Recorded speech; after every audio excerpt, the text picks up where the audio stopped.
దేవుని పరిశుద్ధ నామమునకు వందనములు. మన రక్షకుడు ప్రభు అయిన యేసుక్రీస్తు వారి పేరట మీ అందరికీ శుభాభివందనాలు తెలియజేసుకుంటున్నాను. ప్రియులారా, ఈ వాక్యాన్ని వింటున్నటువంటి ప్రియమైన దేవుని పిల్లలకు, విశ్వాసులకు, దైవజనులందరికీ కూడా ప్రభు నామములో మీకు శుభములు కలుగునుగాక. ఈరోజు ఒక ఇంట్రెస్టింగ్ టాపిక్ అండి. ఇది ఇంట్రెస్టింగ్ టాపిక్. యేసు ప్రభువారు 40 దినముల ఉపవాసం ఉండడం, 40 రోజుల ఉపవాస దినములు, ఈ లెంట్ డేస్లో అనేకులు ఉపవాసాన్ని పాటిస్తారు. చాలా ఇంట్రెస్టింగ్ టాపిక్ అండి. ఇది చాలా అవసరమైనటువంటిది, ఆసక్తికరమైనది. 40 రోజులే ఉపవాసం ఎందుకున్నాడు యేసుక్రీస్తు ప్రభువారు? 20 రోజులు ఉండొచ్చు కదా, లేక 30 రోజులు ఉండొచ్చు కదా, ఒక 10 రోజులు ఉండొచ్చు కదా, లేక 3 రోజులు ఉండొచ్చు కదా. రకరకాలుగా ప్రశ్నలు ఉద్భవిస్తాయి కూడా. ఈ 40 రోజుల ఉపవాస దీక్ష దినముల యొక్క కటిక ఉపవాసం ఎందుకు యేసుప్రభు చేశాడు అనేది ఆలోచిస్తే, ప్రపంచవ్యాప్తంగా అనేకమైన దైవజనులు, పాస్టర్సు, ఫెలోషిప్లు నడిపిస్తున్న వాళ్ళు, ఇవాంజలిస్ట్సు, పెద్ద పెద్ద సంఘ కాపర్లు, పేరు ప్రఖ్యాతులు ఉన్నటువంటి అనేక మంది దైవజనులు ఈ టాపిక్ మీద మాట్లాడిన సందర్భాలు ఉన్నాయి. ఒక్కొక్కరు ఒక్కొక్క రకంగా మాట్లాడారు. కొంతమంది అయితే వారి నోటికి ఏదో వస్తే చెప్పారు. 40 అంటే దానికి రకరకాలుగా అర్థాలు చేయడము, ఈ 40కి ఉన్నటువంటి ప్రత్యేకత ఏంది, ప్రాముఖ్యత ఏందని ఆ 40 అనే నెంబర్ను హైలైట్ చేస్తూ చెప్పినటువంటి మెసేజెస్ కూడా చాలామంది చెప్పారు. అంటే నేను చిన్ననాటి నుంచి విన్న సంగతి చెప్తున్నానండి. ప్రియులారా, మనం ఈరోజు ఈ 40 రోజుల ఉపవాస దినములు యేసు ప్రభు ఎందుకు చేశాడు, 40 డేస్ అనేది మనం ఆలోచించాలి. బైబిల్తో మనము పరిశీలించాలి. మన సొంత జ్ఞానం, సొంత మాటలతో దీనిని చూడకూడదు. ఈ 40 రోజుల ఉపవాస దీక్ష, ఉపవాస దినముల యొక్క ఆత్మీయ జీవితంలో లెంట్ డేస్, గుడ్ ఫ్రైడేకు ముందున్నటువంటి దినాలు, భస్మ బుధవారం నుండి యాష్ వెనస్డే నుండి గుడ్ ఫ్రైడే వరకు 40 రోజులు ఉపవాసం ఉండటం అనేది చాలా సంవత్సరాల నుంచి జరుగుతున్నది. అనేక మంది విశ్వాసులు, దేవుని పిల్లలు ఉపవాసం ఉంటుంటారు. ఈ మెసేజ్లో నేను ఉపవాసం ఉండొద్దు అని కానీ, ఉపవాసం ఉండండి అని కానీ చెప్పట్లేదు. ప్రియులారా, అది మీరు గమనించవలసిందిగా ప్రేమపూర్వక మనవి చేస్తున్నాను.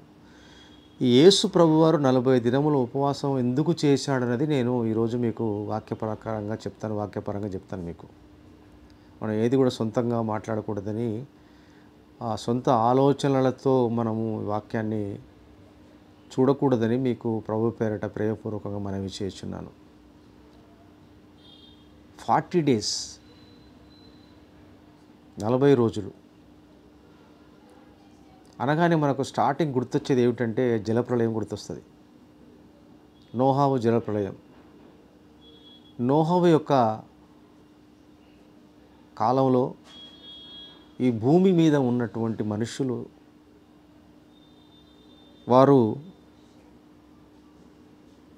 తమ మార్గాలను చెడిపేసుకున్నారు అని, దేవుని సన్నిధిని చెడగొట్టేశారని, భక్తి లేకుండా పోయారని, సన్మార్గంలో నడవకుండా పోయారని, అనేకులు బలాత్కారులుగా మారిపోయారని దేవుడు చూచి, ఈ భూమిని మీద ఉన్నటువంటి జనులను చూసినప్పుడు అది బలాత్కారముతో నిండి ఉండేనని ఉంటుంది బైబిల్లో. ప్రియులారా, అందుకే దేవుడు చాలా కోపగించి భూమి మీద ఉన్న సమస్త శరీరాలను నాశనం చేద్దాం అనుకుంటాడు. ఆ భూమి మీద ఉన్నటువంటి మనుషులను చూసినప్పుడు నోహవు కుటుంబము, నోహవు నీతిమంతులు కనబడింది. ఆ ఫ్యామిలీ వారిని కాపాడాలని నోహుతో ఒక ఓడను చేసుకోమంటాడు. ఆ ఓడలో నోహవు కుమారులు ముగ్గురు కోడండ్రులు, నోహవు గారి భార్య, మొత్తం 8 మంది ఆ ఓడలో ప్రవేశించటం, భూమి మీద ఉన్నటువంటి అనేకమైన జీవరాశులలో నుండి రెండు జీవరాశులను ఓడలో భద్రంగా కాపాడమంటాడు. ఎందుకంటే రాబోయే తరాలకు అవసరం కాబట్టి భూమి మీద ఈ జంతువులు, పక్షులు, పురుగులు, కీటకాలు వీటన్నిటిని దేవుడు కాపాడటం కోసం నోహకు చెప్పడం, ఇవంతా మనకు తెలుసు, చిన్ననాటి నుంచి విన్నాం ఇవన్నీ కూడా ప్రియులారా. అయితే ప్రాముఖ్యత చెప్పుకోవడం ఏంటంటే 40 రోజులు 40 దినములు 40 పగళ్ళు 40 రాత్రులు ప్రచండమైన వర్షం ద్వారా జల ప్రళయాన్ని రప్పించి భూమి మీద ఉన్న సమస్త శరీరాలను నాశనం చేయటం అనేది మనకు ఆదికాండం 7వ అధ్యాయంలో తెలుస్తుంది పిల్లరా. మనం చదివితే అందులో 12వ వచనాన్ని 21వ వచనాన్ని చదువుదాం. ఆదికాండం 7వ అధ్యాయం 12వ వచనం. మొదటిగా 40 పగళ్ళును 40 రాత్రులను ప్రచండ వర్షం భూమి మీద కురిసెను. ప్రచండ వర్షం 40 పగళ్ళు 40 రాత్రులు అంటే డే అండ్ నైట్ వర్షం కురిసిందని అర్థం అండి. నాన్ స్టాప్ అంటే అంత భయంకరమైన వర్షం భూమి మీద మరి ఎప్పుడు కురవలేదు. అదే ఫస్ట్ అండ్ లాస్ట్. 21వ వచనం. అప్పుడు పక్షులేమి, పశువులేమి, మృగములేమి, భూమి మీద ప్రాకు పురుగులేమి, భూమి మీద సంచరించు సమస్త శరీరులేమి, సమస్త నరులేమి చచ్చిపోయేరి. 40 days జల ప్రళయానికి గుర్తేమిటంటే శిక్ష, దేవుని ఉగ్రత. దేవుని ఉగ్రత, ఆయన శిక్ష. ఆ శిక్ష ఉగ్రతలో కొట్టుకుపోయారు ప్రాణులందరూ కూడా. మనుషులు చేసిన పాపానికి ఏ పాపం చేయని పురుగులు, పక్షులు, కీటకాలు, జంతువులు అని చనిపోయాయండి. మరి దేవుని సంగమా, అక్కడ మనకు 40 పగళ్ళు 40 రాత్రులని మనకు కనబడుతుంది ఇక్కడ. ఈ 40 అనేది దేవుని ఉగ్రతకు, దేవుని కోపానికి మొట్టమొదటిగా ఆదికాండంలో మనం చూసామండి. అలాగే ఇశ్రాయేలీలు ఐగుప్తు దేశం నుండి కనానుకు ప్రయాణం అవుతున్నప్పుడు ఏమి జరిగిందో ఒకసారి మనం చూద్దాం. మళ్ళీ సంఖ్యాకాండం 32వ అధ్యాయం. 32 సంఖ్యాకాండము 13వ వచనమును చూద్దామండి.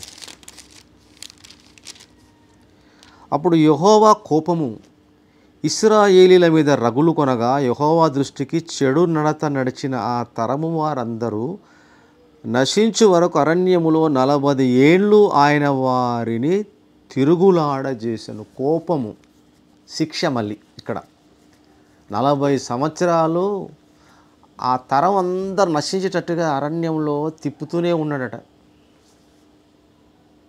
తిప్పాడు కూడా కదా. 40 సంవత్సరాలు తిరిగాడు. 40 రోజుల ప్రయాణం ఐగుప్తు నుండి కనానుకు 40 days, 40 yearsగా చేసేసాడు కోపంతో. అంటే ఇక్కడ కూడా మనకి ఏం కనబడుతుందంటే 40 రోజులు దేవుని కోపము, శిక్ష. ప్రియులారా,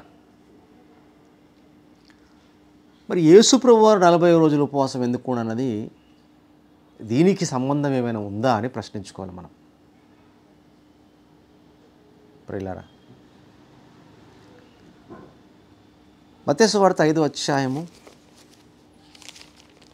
17వ వచనాన్ని చూద్దామండి. యేసుప్రభు వారి గారి మాట ఏం చెప్తున్నాడో విందామండి. ధర్మశాస్త్రమునైనను ప్రవక్తల వచనములనైనను కొట్టివేయవచ్చితనని తలంచవద్దు, అలాంటి ఆలోచన మీకు రావద్దు అంటున్నాడు. ధర్మశాస్త్రంనైనను ప్రవక్తల వచనములనైనను, ప్రవక్తలు రాసిన వచనములైనను నేను కొట్టివేయుటకు వచ్చి తినని తలంచవద్దు, నెరవేర్చుటకే గాని కొట్టివేయుటకు నేను రాలేదు. నెరవేర్చడానికి వచ్చాడు యేసుప్రభువారు ప్రవక్తల ప్రవచనములను. మొట్టమొదటి ప్రవక్త మోషే గారు, యాజకుడు, ప్రవక్త. ఆయన రాసిన గ్రంథాలు 5 పంచఖండములు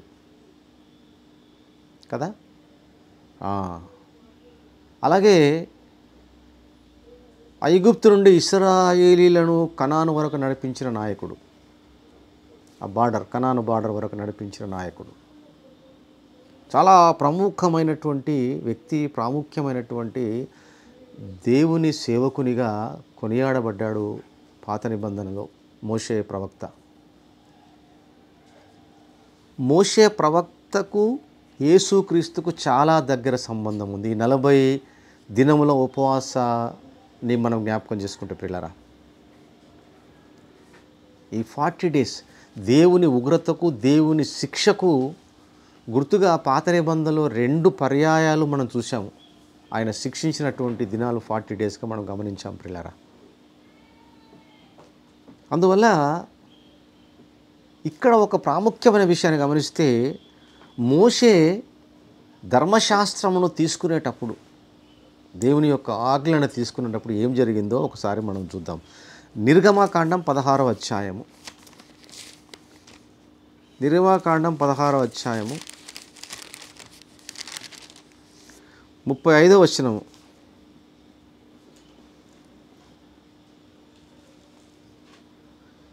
ఇశ్రాయేలీలు నివసించవలసిన దేశమునకు తాము వచ్చు 40 ఏండ్లు మన్నానే తినుచుండిరి. వారు కనాను దేశ పొలిమేరకు చేరు వరకు మన్నాను తినిరి. ఇక్కడ మీకు ఒక జ్ఞాపకం చేస్తున్నాను ఏంటంటే, ఈ ఇశ్రాయేలీలు ఈ 40 సంవత్సరాలు అరణ్యంలో తిరిగినప్పుడు వాళ్ళ ఆహారం ఏంటంటే మన్నానే. ఇది మీరు గుర్తుపెట్టుకోండి ఒక మాట. ఇది గుర్తుపెట్టిన తర్వాత నేను మోషే దగ్గర తీసుకెళ్తాను మిమ్మల్ని. ఈ మన్నా తిన్నారు కదా, మీరు జాగ్రత్తగా గమనించాలి. 40 సంవత్సరాలు మన్నా తిన్నారు, 40 సంవత్సరాలు అరణ్యంలో సంచరించారు ప్రియులారా. అంటే దేవుని ఉగ్రత వాళ్ళ పైన ఉన్నా కూడా ఆహారానికి ఏమి కొదువ లేకుండా చూశాడు దేవుడు ప్రియులారా. ఇప్పుడు వెళ్దాం మనం ధర్మశాస్త్రాన్ని తీసుకుంటున్నటువంటి మోషే ప్రవక్త గురించి కొంచెం మనం తెలుసుకోవాలి. ఎందుకంటే ఇది యేసు ప్రభువారికి 40 దినముల ఉపవాస దినములు, ఆయన ఉన్న దినాలను జ్ఞాపకం చేసుకోవడానికి ముందుగా మనం మోషేను జ్ఞాపకం చేసుకుందాం. ఇప్పుడు నిర్గమకాండం 34వ అధ్యాయము 28వ వచనము. అతడు 40 రేయింబగళ్ళు యెహోవాతో కూడా అక్కడ నుండెను. అతడు భోజనము చేయలేదు, నీళ్లు త్రాగలేదు. అంతలో ఆయన ఆ నిబంధన వాక్యములను అనగా 10 ఆజ్ఞలను ఆ పలక మీద వ్రాసెను. మోషే సీనాయి పర్వతం మీద ఉన్నప్పుడు దేవుడిచ్చే 10 ఆజ్ఞలను తీసుకునేటప్పుడు దేవుడు చెప్పవలసినటువంటి ఆ యొక్క ధర్మశాస్త్ర వాక్కులు తీసుకుంటున్నప్పుడు ఆయన 40 దినములు అన్నాడు. చూడండి ఏమన్నాడు, రేయింబగళ్ళు ఏం చేయలేదట, అతడు భోజనము చేయలేదు, నీళ్లు త్రాగలేదు. యేసు ప్రభువారు 40 దినాలు ఏం చేశాడండి? ఏమీ తినలేదని ఉంటుంది బైబిల్లో. మోషేలాగానే 40 రోజులు ఆయన ఏమీ తినలేదు యేసు ప్రభువారు కూడా. అంటే ఇద్దరికీ చాలా సమీపంగా ఉంది సంఘటనలు చూస్తుంటే. ధర్మశాస్త్రం తీసుకునేటప్పుడు మోషే 40 days ఉపవాసం ఉన్నాడు. మరి యేసు ప్రభువారు ఎందుకు ఈ ఉపవాసం ఉన్నాడు 40 రోజులు అన్నది మనం ఆలోచించాలి ప్రియులారా, చూడాలి. ఎందుకంటే దేవుని వాక్యం చాలా గొప్పది. హెబ్రీ పత్రిక 2వ అధ్యాయానికి వెళ్దామండి. హెబ్రీ పత్రిక 2వ అధ్యాయము 17-18 వచనాలు చదువుతాను, జాగ్రత్తగా వినండి ప్రియులారా. కావున ప్రజల పాపములకు పరిహారము కలగజేయుటకై దేవుని సంబంధమైన కార్యములలో కనికరమును నమ్మకము గల ప్రధాన యాజకుడగు నిమిత్తము, ఇక్కడ దేవుని పని పరిచర్య గురించి, అక్కడ మోషే ధర్మశాస్త్రం గురించి, ఇక్కడ యేసు ప్రభువారు ఇక్కడ దేవుని సంబంధమైన కార్యాలు కనికరమును నమ్మకము గల ప్రధాన యాజకుడగు నిమిత్తం అన్ని విషయములలో ఆయన తన సహోదరుల వంటివాడు కావలసి వచ్చెను. తాను శోధింపబడి శ్రమ పొందెను గనుక శోధింపబడి వారికి సహాయము చేయగలవాడై ఉన్నాడు. మోషే చేయలే పని, మోషేకి బాధ్యత లేదు, మోషేలో ఈ క్వాలిటీస్ లేవు. మోషే క్యారెక్టర్ ఎక్కడికి ముగిసిందంటే కనాను బార్డర్ రాగానే ఆయన క్యారెక్టర్ ముగిసిపోయింది. ఆయన పాత్ర, దేవుని పట్ల ఆయన పాత్ర వహించినటువంటి యాజకుని పాత్ర, నాయకుని పాత్ర అక్కడ ఎండైపోయింది. యేసు ప్రభువారిది కాదు అలాగా. యేసు ప్రభువారు ప్రధాన యాజకుడిగా ఆయన నరులకును దేవునికిని మధ్యవర్తిగా, మోషే ధర్మశాస్త్రమునకు దేవునికి మధ్యవర్తి. యేసు ప్రభువారు ప్రపంచంలో సర్వమానవాళికిని దేవునికిని మధ్యవర్తి, పరలోకానికి. నరులకు అన్నాడు, అందుకే అంత నరులు అంటే ఎక్కడ ఉంటే అక్కడ అందరికీ మధ్యవర్తి. నమ్మేవాళ్ళు నమ్మని, నమ్మకపోతే మనకేం సంబంధం లేదు. బైబిల్ ఉన్నది చెప్తున్నాం మనం. ఏమండి, బలవంతం వీళ్ళు నమ్మడానికి. బైబిల్ ఎక్కడ బలవంతం చేయడం లేదు మనుషుల్ని నమ్మించడానికి. ప్రభు గురించి మాటలు ఏవైనా కూడా బలవంతంతో నమ్మించడం ఎక్కడ లేదు, మెహర్బాన్ ఏమి లేదు. చెప్పడం నమ్మితే నమ్ముతారు, లేదా లేదు. అర్థమైందండి ప్రియులారా? ఆయన శోధింపబడ్డాడు 40 దినములు. ఆలోచించాలి మనం. ఇప్పుడు మనము మోషే గురించి, యేసుప్రభు గురించి పరిశీలిస్తే ప్రియులారా, హెబ్రీ పత్రిక 3వ అధ్యాయంలో చూడండి ఎంత బాగుంటుందో. 2-6 వచనాలు చదవండి. ఇప్పుడు మీరు జాగ్రత్తగా, నేను చదువుతున్న మీరు వినండి, మీకు అర్థమవుతుంది. ఇప్పుడు మోషేకు ప్రభువుకున్న సంబంధం. 3వ అధ్యాయము 2-6 వచనములు. మోషేకు యేసుప్రభు వారికి ఉన్న దైవికమైన సంబంధములో వారి పాత్రలు ఎలా ఉన్నాయో చూడండి. 2 నుండి, దేవుని ఇల్లంతటిలో మోషే నమ్మకముగా ఉండినట్టు ఈయన కూడా, అంటే యేసుప్రభు కూడా తన్ను నియమించిన వానికి నమ్మకముగా ఉండెను. ప్రతి ఇల్లును ఎవడైనా ఒకని చేత కట్టబడును, సమస్తమును కట్టినవాడు దేవుడే. ఇంటికంటే దానిని కట్టినవాడు ఎక్కువ ఘనత పొందినట్టు ఈయన మోషే కంటే ఎక్కువ మహిమకు అర్హతగా ఎంచబడెను. అందుకే చెప్పాడు ఆయన అర్హుడు. మోషే కంటే ఎక్కువగా మహిమ పొందే అర్హుడు యేసుక్రీస్తు ప్రభువారు. ఇశ్రాయేలీలకు ధర్మశాస్త్రము ఇవ్వటంలో మోషే పాత్ర వహిస్తే, సర్వమానవాళికి టోటల్గా బైబిల్ ఇవ్వటంలో యేసుప్రభువారి పాత్ర ఉంది. అది మీరు గుర్తుపెట్టుకోవాలి. ఇంకా చాలా ప్రముఖమైన విషయాన్ని చెప్తాను మీకు ఇప్పుడు నేను. ఈ 40 రోజుల ఉపవాసం ఎందుకు యేసుప్రభువారు ఉన్నారు కనుక, మోషే కంటే ఎక్కువగా అర్హుడైన వాడు, మహిమకు అర్హుడైన వాడు యేసుక్రీస్తు ప్రభువారు. అంటే మోషేకు యేసుప్రభు కంపేర్ చేసి చెప్తుంది బైబిల్లో, హెబ్రీ పత్రికలో 3వ అధ్యాయంలో ప్రియులారా. ఇప్పుడు మనం జాగ్రత్తగా చూద్దాం. ఇప్పుడు యేసుప్రభు ఎందుకు ఉపవాసం ఉన్నాడో ముందుగా ద్వితీయోపదేశకాండం 9వ అధ్యాయం. ఇప్పుడు మోషేను కంపేర్ చేసింది బైబిల్ కాబట్టి యేసుప్రభుకు, ఇప్పుడు మనం కూడా చూద్దామండి. ద్వితీయోపదేశకాండం 9వ అధ్యాయం ప్రియులారా, 18వ వచనము.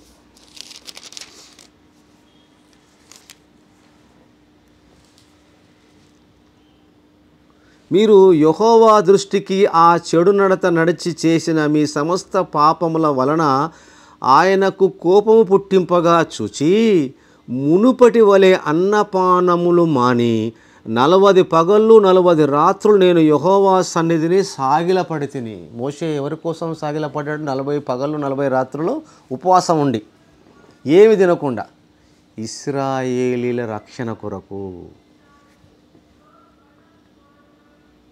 మీకు అర్థమైందండి? అందుకే కరెక్ట్గా బైబిల్ చదవాలి, బైబిల్ కరెక్ట్గా చూడాలి. మనం నోటికి వచ్చింది చెప్పొద్దు, లేని అర్థాలు చెప్పొద్దు, లేని ఆత్మీయార్థాలు చెప్పొద్దు. ఉన్నదానికి చెప్పండి ఆత్మీయార్థాలు, కానీ ఇక్కడ ఏది ఉందో దాని ప్రకారంగానే మాట్లాడాలి. మనం లేనిది తీసుకొచ్చి కలపొద్దు. మనం తస్మాత్ జాగ్రత్త. ప్రేమైన దేవుని బిడ్డలారా, 40 పగలు 40 రాత్రులు మోషే యేసు ప్రభువారి కంటే కూడా మహిమకు తక్కువ అర్హత కలిగిన అతను ఇంతగా ప్రాధేయపడ్డాడు దేవునికి, ఆయన రక్షించండి అయ్యా అని. చూడండి, చూద్దాం. అదే అధ్యాయం ద్వితీయోపదేశకాండం 10వ అధ్యాయం 10వ వచనం చూడండి. ద్వితీయోపదేశకాండం 10వ అధ్యాయం 10వ వచనంలో, నేను మునుపటి వలె 40 పగళ్ళు 40 రాత్రులలో కొండ మీద ఉండగా యెహోవా ఆ కాలమున నా మనవి ఆలకించి నిన్ను నశింపజేయుట మానివేసెను. ఒక రకంగా చెప్పాలంటే మోషే కూడా ఇశ్రాయేలులకు రక్షకుడే. ఆ సమూహం వరకే, ప్రపంచానికి సర్వమానవాళి కొరకు కాదు. ఇక్కడ యేసు ప్రభువారు శిలువ మరణము చేత, ఆయన ప్రశస్తమైన రక్తము చేత, ఆయన బలి చేత సర్వమానవాళి కొరకు ఆయన బలి కావలసిన దేవుని గొర్రె పిల్లగా ఈ లోకానికి వచ్చాడు.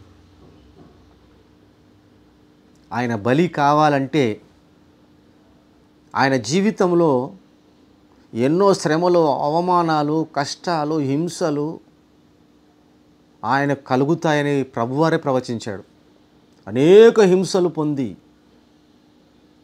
సిలువ వేయబడి చంపబడాలి, 3వ దినమ లేపబడాలి. యేసుప్రభు వారి యొక్క మాటలు మనం విన్నాము న్యూ టెస్టిమెంట్లో, సువార్తల్లో.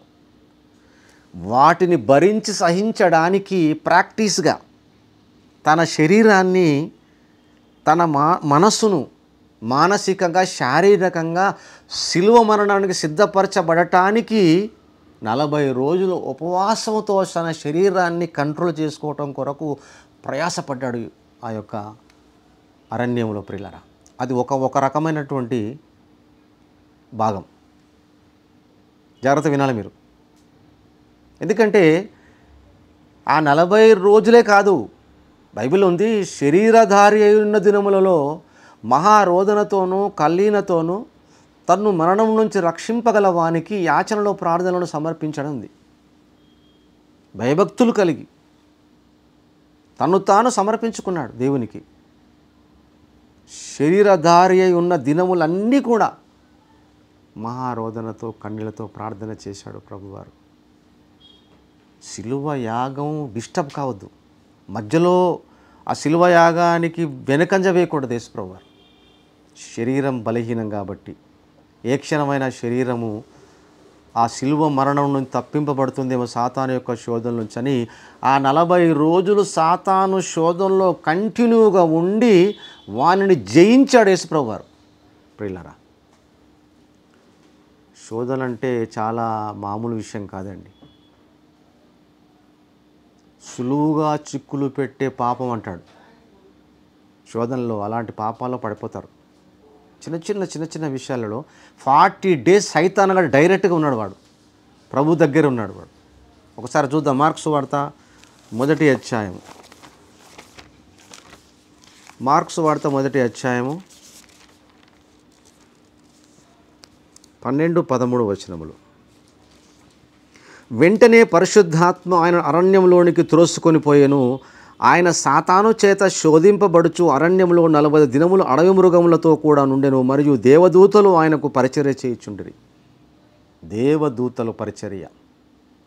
40 రోజులు అరణ్యంలోకి పరిశుద్ధాత్ముడు త్రోసుకొని పోయాడు. అంటే త్రోసుకొని పోవడం అంటే ఏమనుకుంటున్నారు మీరు ఉద్దేశంలో?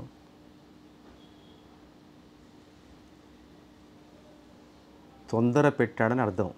తొందర పెట్టడం ఆయన పరీక్ష జీవితంలో, యేసుప్రభు వారి జీవితంలో పరీక్షా కాలం. శోధనను సహించువాడు ధన్యుడు, శోధనను జయించువాడు ధన్యుడు. ఆయన అరణ్యంలోకి తొందర పెడుతున్నాడు. పరిశుద్ధాత్ముడు తోడుకొని పోతున్నాడు. తొందరగా వెళ్ళాలి, శోధనలో ఉండాలి, 40 రోజులు కంప్లీట్ చేసుకోవాలి, సాతానును జయించాలి, ఓడించాలి అని. ప్రియులారా, అడవి మృగములతో ఎందుకున్నాడు, అరణ్యంలో ఎందుకున్నాడు యేసుక్రీస్తు ప్రభువారు? ఈ 40 రోజులు ఉపవాసం ఇంట్లో ఉండొచ్చు కదా, అరణ్యంలోకి పోవడం ఏంటి? అడవి మృగములని అక్కడ మెన్షన్ చేశాడు బైబిల్లో. ఆలోచించారు ఎప్పుడైనా మీరు? యేసు లోకానికి వచ్చాడు విమోచన కార్యం చేయడానికి, విడుదల ప్రసాదించడానికి. పాపం నుంచి విడుదల, సాతాను నుంచి విడుదల. ఈ విమోచన కార్యం అనేది సృష్టి ఆరంభములో చెట్లతో మృగాలతో ప్రారంభమై తర్వాత నరులు వచ్చారు మనకు. ముందున్నది మాత్రం ప్రకృతే. కాబట్టి విమోచన కార్యాన్ని ప్రకృతి నుంచి స్టార్ట్ చేసినట్టు చూడండి. అరణ్యంలోకి వెళ్ళాడు, అడవి మృగంలతో ఉన్నాడు, అంటే అక్కడి నుంచి విమోచన కార్యాన్ని స్టార్ట్ చేశాడు యేసుప్రభు గారు. దేవదూతలు పరిచర్య చేస్తున్నారు ఆయనకు. అసలు ఆయన చూడండి, లూకా సువార్త చూడండి, ఒక మాట ఉంది. లూకా సువార్త 4వ అధ్యాయం ప్రియులారా, లూకా సువార్త 4వ అధ్యాయము 1వ వచనం 2వ వచనం. యేసు పరిశుద్ధాత్మ పూర్ణుడైన ఇక్కడ రాయబడింది. అక్కడేమో తోసుకొని పోయాడనిది. ఇక్కడ పరిశుద్ధాత్మ పూర్ణుడై యోర్దాను నది నుండి తిరిగి వచ్చి 40 దినములు ఆత్మచేత అరణ్యములో నడిపింపబడి అపవాది చేత శోధింపబడుచుండెను. కంటిన్యూ 40 రోజులు అపవాది చేత శోధింపబడుచుండెను. ఆ దినములలో ఆయన ఏమీయూ తినలేదు. అక్కడ మోషే 40 పగళ్ళు 40 రాత్రులు ఇశ్రాయేలీల రక్షణ కొరకు 40 రోజులు ఏమీ తినలేదన్నది అక్కడ. ఇక్కడ యేసు ప్రభువు వారు కూడా ప్రపంచ సర్వమానవాళి రక్షణ కొరకు ఆయన 40 రోజులు ఉపవాసం ఉన్నాడు. దేవుని ప్రార్థిస్తున్నాడు పిల్లరా, దేవుని మయపరుస్తున్నాడు. సాతాను శోధనను జయిస్తున్నాడు, వాడితో పోరాటం చేస్తున్నాడు. ఈ పోరాటంలో ఏమీ తినకుండా అలసిపోయినటువంటి ఆ శరీరము, బలహీనమైన శరీరము కృంగిపోయి రేపు శిలువ కార్యానికి ఆయన సువార్త సేవకు భంగం కలిగించకుండా ఉండాలంటే మరి ఉపవాస దీక్ష చేసిన తర్వాత చాలామందికి ఏం చేస్తారండి? నిమ్మరసము కదా తాపిస్తారు, ఏదైనా బలవర్ధకమైనటువంటి ఆహారాన్ని ఇస్తారు కదండి. అలాగే ఉపవాస దీక్ష చేసినటువంటి చాలామంది భక్తులు కూడా ఉపవాస దీక్ష కాగానే ఫ్రూట్స్ తినటం కానీ కదా, ఇలాంటివన్నీ బలవర్ధకమైనటువంటి వాటిని తింటూ ఉంటారు. ఈ రంజాన్ మాసంలో ముస్లిం సోదరులు కూడా ఏం తింటారండి? సోదరిమణులు హలీం అని తింటారు. అది అంటే దాంట్లో చాలా ప్రోటీన్స్ ఉంటాయి కాబట్టి ఆ బలహీనంగా అయిపోతారు ఉపవాసంలో ఉండి. కనుక ఆ ప్రోటీన్ ఫుడ్ తింటే బలపడతారు. అలాగా యేసు ప్రభువారిని దేవదూతలు వచ్చి బలపరిచారు. ఇంకా వేరే విషయాన్ని ఆలోచించకండి మీరు. మీకు అర్థమైందా? అక్కడేం ప్రోటీన్ ఫుడ్స్ లేవు అడవిలో. దేవదూతలు వచ్చి బలపరిచి శక్తినిచ్చారు పిల్లల ప్రభువారికి సువార్త సేవకు. ఆయన తర్వాత కార్యక్రమాలు చేయడం కొరకు ప్రభువారిని దేవదూతలు వచ్చి బలపరచాలి. ప్రియ దేవుని సంగమా,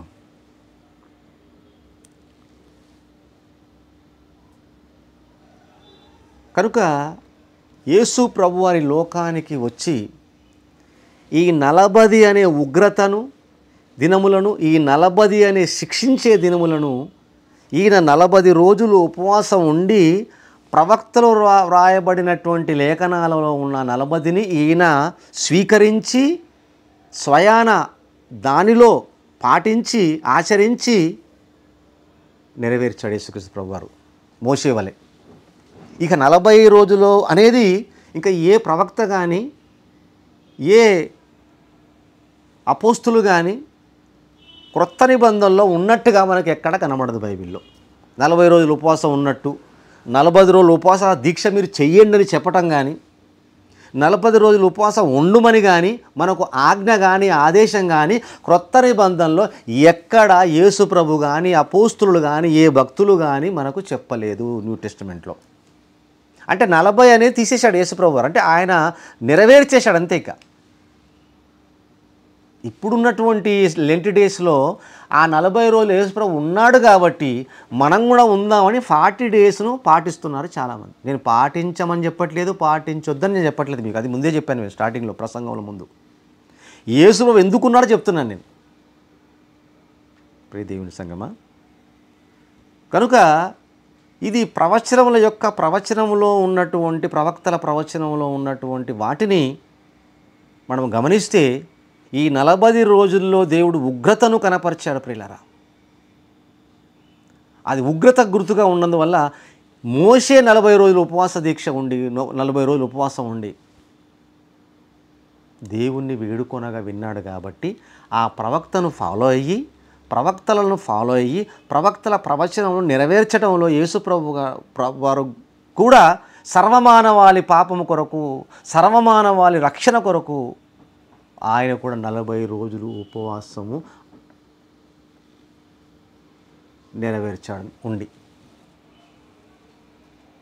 మీకు అర్థమైందండి? ఒకవేళ కనుక 40 రోజులు చాలా ప్రాముఖ్యమైనవి ముందు తరాలకు అనుకుంటే, ఖచ్చితంగా ముందు తరాల కొరకు ఈ 40 రోజులను అనేది ఖచ్చితంగా పెట్టేవారు అపోస్తలులు. వారు ఆజ్ఞాపించేవారు మనకు. ప్రభు బల్ల. అందుకే చెప్తున్నాను మీకు నేను. వాళ్ళు మన్నాను తిన్నారన్నారు కదండి, మనం చూసాం కదా ఇందాక ప్రియులారా. ఆ మాట ఒకసారి చూద్దాం మనము. అందుకే మళ్ళీ ఒకసారి దాన్ని చూడాలి మనం. ఆ మన్నా గురించి మనము 40 సంవత్సరములు మన్నాను తిన్నారు వాళ్ళు. అరణ్యములో సంచరించుచు తిరుగులాడుచు ఇశ్రాయేలీలు. ఇప్పుడు యేసుప్రభు ఏం చెప్పాడో చూద్దామండి. యోహాను సువార్త 6వ అధ్యాయము. యోహాను సువార్త 6వ అధ్యాయము